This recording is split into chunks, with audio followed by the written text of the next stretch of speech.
श्राद्ध कर्म में तुलसी का बहुत अधिक महत्व बताया गया है। धार्मिक ग्रंथों के अनुसार आध्यात्मिक कार्यों में पवित्रता और दोष समाप्त करने के लिए तुलसी का प्रयोग बेहद ही लाभकारी होता है। श्राद्ध पक्ष में तुलसी का एक उपाय बहुत लाभदायक है। ज्योतिष शास्त्र के अनुसार इस उपाय को घर पर रहकर करने से ही तर्पण के समान फल प्राप्त हो जाता है। तुलसी के इस उपाय को जानने के लिए हमने हरिद्वार के ज्योतिषी पंडित श्रीधर शास्त्री से बातचीत की। उन्होंने लोकल 18 को क्या कुछ कहा है, सुनिए। श्राद्ध पक्ष आ रहे हैं, 16 दिन का पखवाड़ा होता है। पूरे 16 दिन होते हैं श्राद्ध में। तो इसमें एक जो पितरों को प्रसन्न करने के लिए, उनको मुक्ति दिलाने के लिए जो एक उपाय ऐसा है जो बहुत ही फलीभूत होता है।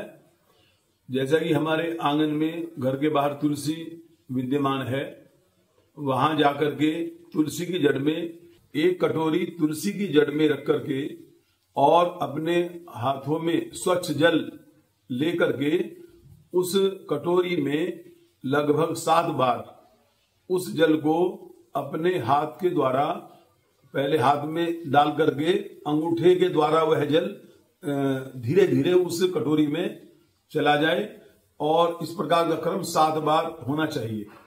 और हमारा जो मुख है वह दक्षिण दिशा में हो। और इसके अतिरिक्त जो एक मुख्य बात यह है, भगवान शिव का एक मंत्र का भी जाप करें, ओम नमः शिवाय या कोई अन्य मंत्र के द्वारा। ऐसा करने से हमारे जो जैसा तर्पण करते हैं या उनको गंगा के किनारे जलांजलि देते हैं पितरों को, इस प्रकार ही उस काम का फल प्राप्त होता है। यह उपाय उन लोगों के लिए भी है जो गंगा के किनारे या अन्य स्थान पर जाने में असमर्थ हैं।